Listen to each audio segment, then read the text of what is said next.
꽤 오래전부터 시작된 병이 있었습니다. 개척교회 하면서 많이 힘들고 어려워서 나름 금식하며 기도도 많이 하고 설교도 열심히 준비했지만 교회 부흥은 좀처럼 되지 않았습니다. 조금씩 자존감이 낮아지고 자신감도 떨어지고 믿음도 약해졌습니다. 전도하는 것도 설교하는 것도 너무 힘들고 특히 외부에서 설교 요청을 받으면 더 힘들었습니다. 요즘 연예인들이 이야기하는 공황장애 같은 것 같았습니다. 설교하기 두려운 마음에 교통체증으로 차가 막히길 바라거나 고장나기를 바라며 집회 장소에 간 적이 한두 번이 아닙니다. 너무나 괴로웠습니다. 목사가 설교하러 가는 것이 두려워 설교를 못한다고 할 수도 없고 정말 힘들었던 시기였습니다. 그러나 나름 위로를 받았던 것은 최고로 유명한 연예인들도 공황장애를 겪으며 병원에 다니고 약까지 복용한다는 이야기를 들으며 한 분야의 최고의 자리에 있는 그 사람들도 저렇게 힘들게 살아가는구나 생각하며 스스로를 위로했지만 별로 효과는 없었습니다. 그래도 목사는 달라야 하지 않나 하는 생각이 많이 들었습니다. 제가 목사로서 가장 수치스럽게 생각한 것이 무엇인지 아십니까? 걱정과 근심이 두려움으로 병이 생겨서 약국에 가서 약사에게 어떤 약을 먹어야 되겠습니까? 하며 물어볼 때 가장 수치스럽고 부끄러웠습니다. 물론 그 약사는 제가 복사인 것을 몰랐습니다. 한동안 제 책상에는 우황청심환과 심장에 좋다는 약을 쌓아놓고 먹었습니다. 약을 먹으면서 정말 자존심이 상했습니다. 목사가 얼마나 믿음이 없으면 약을 먹으며 마음의 평안을 얻으려고 할까? 이 사실은 아무에게도 바라지 않았습니다. 목사로서 부끄러웠기 때문입니다.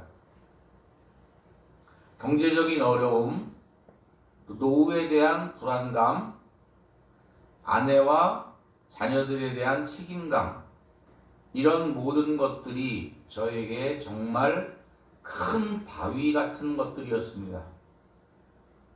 그 무게에 짓눌려 심장이 터져버릴 것 같은 중압감에 시달렸습니다. 목사로서, 아버지로서, 남편으로서 누구에게도 털어놓을 수 없는 무게였습니다. 그렇다고 하나님 앞에 기도하면 단번에 해결해 주시지도 않았습니다. 지금까지 제가 살아있는 것이 기적입니다. 아마 하나님의 은혜가 아니었다면 저는 자살을 했거나 삶을 포기하고 폐인이 되어 멀리 도망갔거나 아니면 목사직을 내려놓고 세상으로 나가거나 범죄자가 되었을 수도 있었을 것입니다. 아무리 힘들어도 내 믿음이 아무리 약해져도 주님께서는 저를 놓지 않으셨습니다. 마지막 순간에 하나님을 생각하게 하셨고 가족들을 생각하게 하셨습니다. 물론 막다른 골목까지 몰아붙이셨지만 항상 피할 길도 열어주셨습니다. 얼마 전 분당의 유명한 대형교회 목사님께서 간증하는 것을 들었습니다. 자신은 공황장애를 겪고 있고 지금도 약을 가지고 다닌다는 것입니다. 무엇이 그 목사님을 그렇게 힘들게 했는지 자세히 알 수는 없지만 그 목사님은 오늘도 씩씩하고 멋지게 강단에서 하나님 말씀을 전하고 계십니다. 저와 연배도 비슷하시고 같은 목사이기 때문에 충분히 이해하고 공감할 수 있습니다. 그 목사님이 가장 좋아하는 찬송가가 지금까지 지내온 것 주의 크신 은혜라 라는 찬송가입니다. 정말 지금까지 어떻게 살아왔는지 알 수 없습니다. 그러나 오직 주의 은혜로 살아온 것만은 분명합니다. 아멘. 네, 1절, 2절 다 같이 한번 읽겠습니다. 시작. 여호와는 나의 목자시니 내게 부족함이 없으리로다. 그가 나를 푸른 풀밭에 누이시며 쉴 만한 물가로 인도시는도다. 아멘.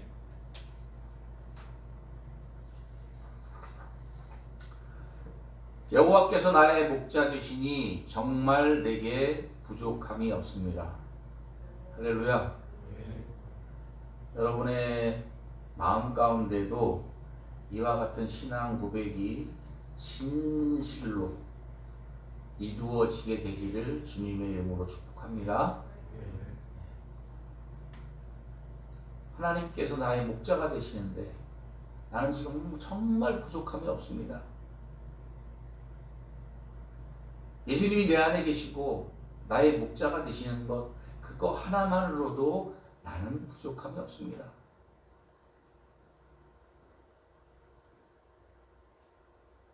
이런 믿음이 마음에 있을 때 정말 하나님의 자녀의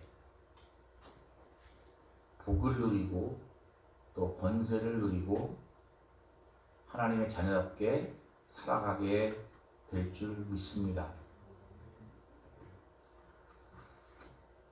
이만큼 건강하면 됐고 사랑하는 아내와 두 딸과 화목하게 지내니 좋고 내 집은 아니어도 비와 바람을 피할 집이 있음이 좋고 더욱 감사한 것은 정말 사랑하는 새생명교회에서 여러분과 함께 신앙 공동체를 이루고 주 안에서 형제요 자매, 부모와 자녀로 지내고 있으니 더 이상 바랄 것이 없는 부족함이 없는 삶입니다.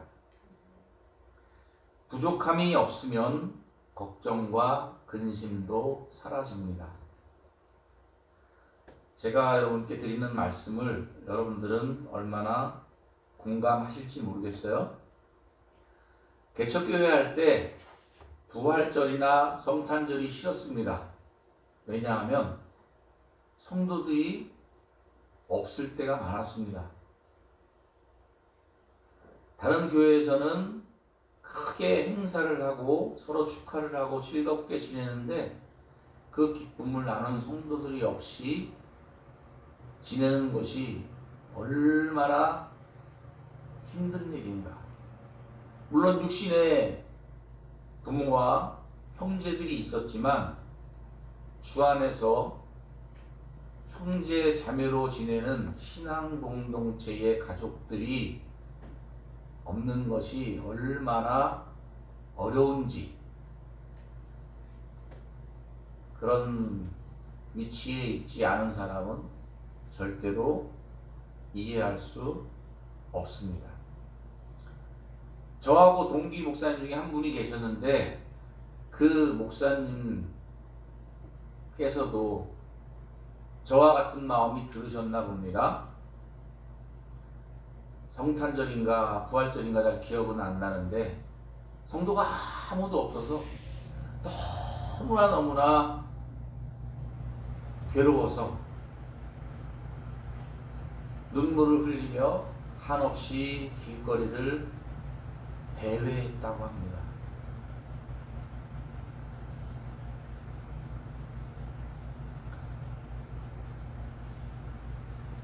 성도가 있어도 없어도 또 이 자리에 사랑하는 우리 용사들로 자리가 꽉 채워져도 꽉 채워지지 않아도 주님께서 나와 함께 하시고 주님께서 나의 목자가 되신다면 우리는 그러한 허무함과 또 슬픔과 걱정과 근심을 다 내려놓게 될 줄로 믿습니다. 우리 주님은 항상 나를 푸른 풀밭에 누이시고 쉴만한 물가로 인도하십니다. 이것을 믿는다면 우리는 두려움과 걱정과 근심에서 자유함을 얻을 것입니다. 할렐루야. 군인교회에 10여 년 전에 오니까 우리 사랑하는 청년 용사들이 꽉 채워집니다. 찬양단이 찬양을 하고 내 마음속에 있던 모든 아픔과 상처와 근심과 걱정이 다 없어졌습니다. 정말 행복했습니다. 하나님께서 이래서 이렇게 나를 10여 년간 개척교회 하면서 훈련을 시키셨구나. 그리고 또 이렇게 푸른 풀밭 쉴 만한 물가로 인도하셨구나. 감사했습니다. 그런데 한없이 그곳에만 있을 수 없잖아요. 그죠? 있다 보면 거기에 물도 마르고 풀을 다 먹어서 푸른 추장이 또 황폐해지고 그러면 또 옮겨가야죠. 주님을 따라서 가는 길은 높은 산과 깊은 골짜기도 있고 메마른 광야도 있습니다. 지금 또 우리는 높은 산과 골짜기, 메마른 광야를 걸어가고 있는지도 모릅니다. 그러나 그것들을 바라보지 않고 주님을 바라보고 선한 목자 되신 주님을 바라본다면 언젠가는 우리는 또 푸른 초장으로 쉴 만한 물가로 주님께서 인도하시게 될 것을 믿습니다. 할렐루야. 이번에는 우리 큰딸 이야기를 할까 합니다. 제 나이 40에 낳은 첫째 아이입니다. 아브라함이 이삭을 낳은 것 같이 기뻤습니다. 이 딸로 인해 아버지가 되니 하나님 아버지의 마음을 조금이나마 알게 되었습니다. 아이를 안고 있을 때 마음속에 그런 생각이 들었습니다. 이 아이가 수제가 아니어도 설사 공부를 못해도 그냥 이 아이가 내 아이라는 거 하나 때문에 정말 사랑스럽고 정말 너무너무 좋았습니다. 이게 하나님 아버지의 마음이라고 깨달아졌습니다. 내가 그렇게 훌륭하지 못해도 내가 대단한 사람이 아니어도 하나님께서는 나를 바라보시며 잠잠히 바라보시며 흐뭇해하시고 나를 사랑하신다고 생각합니다. 하나님께서 여러분들을 바라보실 때에 그렇게 큰 믿음이 없어도, 그렇게 큰 능력이 없어도, 대단한 위치에 올라가지 않아도 하나님께서는 여러분들을 바라보시며 그저 사랑스럽고 그저 기뻐하시는 것을 믿으시기 바랍니다. 우리 딸은 초등학교 시절에는 그닥 공부를 잘하지 못했습니다. 중학교 들어가면서부터 공부를 잘했습니다. 3년 내내 반에서 1등을 했습니다. 졸업할 때에는 전교 석차가 상위 1.4% 안에 들 정도로 공부도 잘하고 학교에서나 교회에서나 칭찬받는 아이였습니다. 고등학교 때부터 시련과 고난이 시작되었습니다. 서울의 최고 명문고 입시에 떨어져서 지방의 유명한 기숙학교에 입학했습니다. 나름 중학교 성적이 우수하니 고교 성적도 좋을 거라 생각했습니다. 그러나 많이 힘에 부쳤던 것 같습니다. 공부를 잘하고 싶은데 힘에 부치니 공황장애가 왔던 것 같습니다. 경남 남해에 있는 학교에 다녔는데 입학한 지 한 달 조금 넘어 쓰러졌다고 연락이 왔습니다. 이후에도 호흡곤란이 많이 오고 몸이 아파 여러 번 응급실에 실려가곤 했습니다. 도저히 학업을 계속할 수 없어서 1년 만에 다시 서울에 있는 학교로 전학을 와서 집에서 함께 생활을 했습니다. 3개월 정도 다니다가 고교 2학년 6월에 학교를 자퇴하게 되었습니다. 도저히 학업을 하기 어려운 상태였습니다. 딸아이를 보고 이제까지 아빠 엄마를 위해 내가 할 것은 다 했다.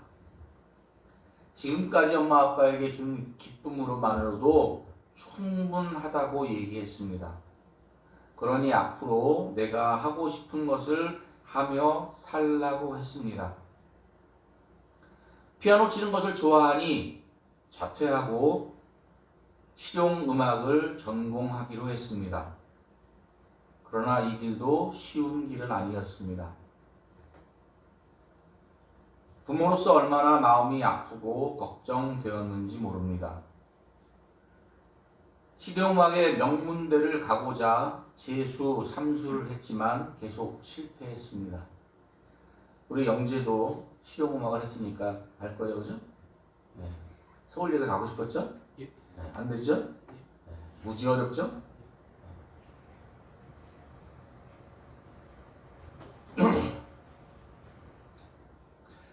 실기 시험만 보면 너무 긴장하여 실수도 하고 실력 발휘를 못하는 것 같았습니다. 겨우겨우 설득을 해서 조금 낮춰서 지원한 학교에 합격을 했습니다. 처음에는 가기 싫다고 정말 많이 울었습니다. 어느 날부터인가 안 간다는 소리 안 하고 지금은 기쁨으로 잘 다니고 있습니다. 코로나 기간 내내 우리 새생명교회 반주도 맡아서 하다가 지금은 서울에 있는 원래 다니던 교회에서 주일 예배 반주자로 섬기고 청년부 예배와 수요 예배 때 찬양단으로 열심히 봉사하고 있습니다. 지금 딸아이의 모습은 세상에서 가장 행복한 사람의 모습입니다. 비록 가고자 하는 명문대는 못 갔지만 주님께서 세워주신 곳에서 최선을 다해 열심히 봉사하고 공부하며 살아가는 딸을 보면 너무 감사합니다.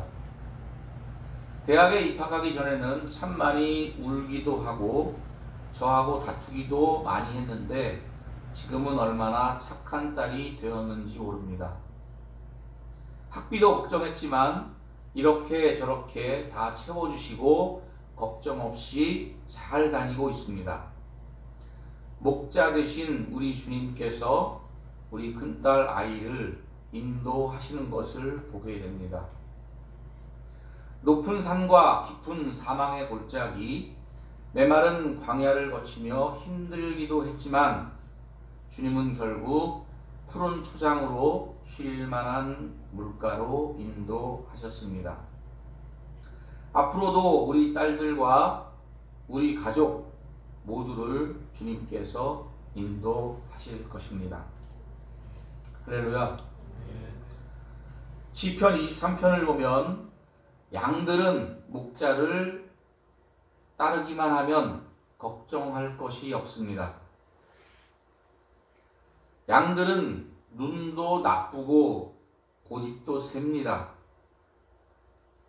양은 스스로 자신을 지킬 강한 이빨도 거센 발톱도 가시도 독도 없습니다. 양이 살 길은 오로지 목자의 음성을 따라가면 평안합니다. 목자와 같이 있을 때 안전합니다. 목자를 떠나 제가 가고 싶은 길로 갔다가는 길 잃은 양이 되어 웅덩이에 빠지거나 낭떠러지에 떨어질 수도 있습니다. 사나운 짐승에게 잡혀 먹힐 수도 있습니다. 물도 찾아갈 능력도 없습니다. 광야로 나간 양은 여지없이 죽고 마는 것입니다. 이스라엘의 속죄를 위한 아사셀 양은 광야에 버려져 목이 말라 죽습니다. 양은 도저히 혼자 살아갈 능력이 없는 존재입니다. 여러분은 이 사실을 아십니까? 다행히 양들은 목자의 음성을 듣습니다. 할렐루야. 여러분도 예수님을 마음속에 구세주로 영접하고 하나님의 자녀인 것을 믿는다면 하나님께서는 여러분들의 마음 가운데에 하나님의 음성을 들려주실 것입니다.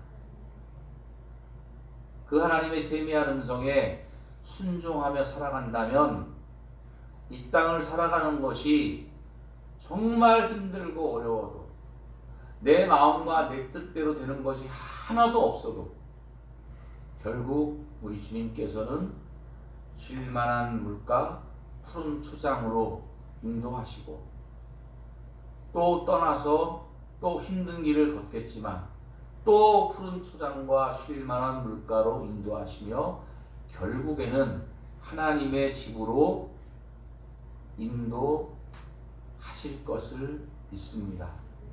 할렐루야. 다윗은 양치는 목동이었습니다. 다윗은 양을 치면서 여호와 하나님과 자신과의 관계를 보았습니다. 대단한 영적 통찰력입니다. 양치는 사람들은 많았지만 하나님은 나의 목자가 되십니다. 하나님, 나는 당신의 어린 양입니다. 이렇게 고백하는 사람은 많지 않습니다. 여러분들이 세상을 살아가면서 육신의 눈으로 세상을 바라본다면 하나님의 음성을 절대로 들을 수 없습니다. 근데 여러분들의 눈이 열려져서 영적인 눈으로 세상을 바라본다면 그 어느 곳에서도 전부 하나님의 메시지를 들을 수가 있습니다. 예전에 하나님의 성령으로 충만하고 세상 것 보지 않고 그 어떤 곳에서도 욕심을 부리지 않고 오직 나는 주님밖에 없습니다. 주님만 사랑합니다. 이렇게 살아갈 때는 정말 설교 준비하는 게 쉬웠습니다. 모든 것이 다 설교거리입니다. 모든 대화 속에 하나님의 음성이 내 마음속에 들립니다. 성경 그 어떤 것을 펴도 다 설교를 할 수가 있습니다. 강단에만 서면 정말 하나님께서 저에게 생수와 같은 하나님의 말씀을 부어주시는 것 같았습니다. 설교를 전할 때 앉아있는 사람들의 마음이 울리는 것이 보여집니다. 설교 끝나고 찬양을 하고 기도할 때에 하나님께서 은혜를 부어주시는 것을 정말 많이 봤습니다. 그런데 세상을 바라보고 숫자를 바라보고 사람을 바라보고 또 다른 그 무언가를 바라보며 살아가게 되니까 성경을 아무리 쳐다봐도 설교할 거리가 보이질 않아요. 세상을 살아가면서도 나에게 주시는, 우리 새생명교회에게 주시는 하나님의 말씀이 보여지고 들려지지 않습니다. 사랑하는 성도 여러분, 깨어 있으시기를 바랍니다. 하나님 앞에 기도하고 오직 주님만 바라보고 주님의 음성을 듣고 주님을 따라가는 저와 여러분 되시기를 주님의 이름으로 축복합니다.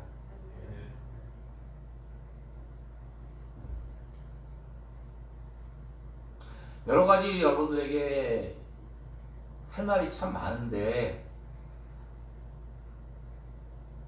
자꾸 망설이게 됩니다. 여러분들의 반응이 어떨까? 분명히 저에게 하나님께서 주시는 말씀은 여러분들의 눈치를 보지 말고 여러분들이 내 설교 말씀에 대한 반응을 생각하지 말고 하나님께서 주시는 말씀을 전해야 될 텐데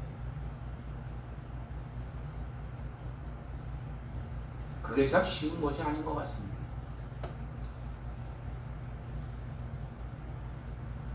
저는 여러분들에게 올바른 하나님의 말씀을 전하는 선지자와 같은 목사가 되었으면 좋겠습니다. 여러분들의 귀를 즐겁게 하는 목사가 아니라 여러분들의 영혼을 바로 세우고 올바른 길로 인도하는 그러한 목사가 되었으면 좋겠습니다. 그러지 못한 것 같아서 정말 여러분들에게 죄송스럽고 더 열심히 하나님 앞에 기도하고 깨끗한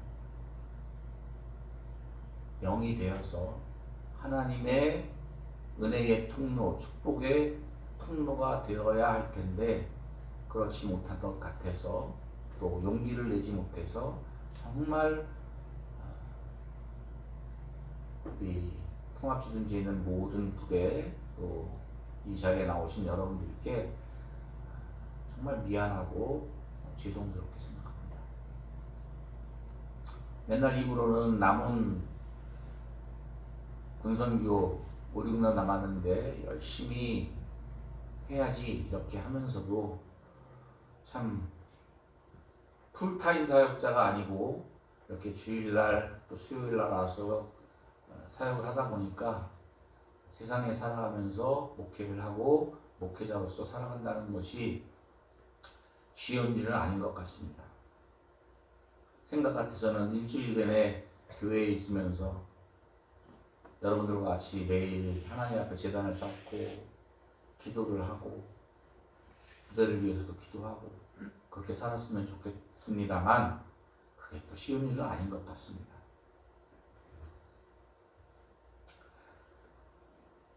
다윗은 하나님 앞에 은혜를 받은 사람입니다. 하나님께 은혜를 받은 사람은 하나님께서 지혜를 주십니다. 하나님의 뜻을 깨닫는 지혜입니다. 세상을 살아가면서 하나님의 뜻을 발견합니다. 세상에 일어나는 일들을 바라보면서 하나님의 음성을 듣게 됩니다. 그 어떤 것을 보아도 하나님이 우리들에게 말씀하시는 것을 듣게 됩니다. 양들은 목자의 음성을 듣고 목자를 따라 살게 될 때 평안히 살 수 있습니다. 환경 때문에 평안한 것이 아니라 주님 때문에 평안한 것입니다. 여전히 높은 산과 골짜기가 있을지라도, 여전히 메마른 광야가 있을지라도 주님 때문에 평안한 것입니다. 선한 목자 되신 우리 주님께서 푸른 풀밭 쉴 만한 물가로 인도하신다는 것을 믿기 때문에 평안한 것입니다. 그리고 영원한 하나님의 집에 들어가시게 인도하실 것입니다. 우리는 목자를 따라 순례의 길을 걸어야 합니다. 할렐루야.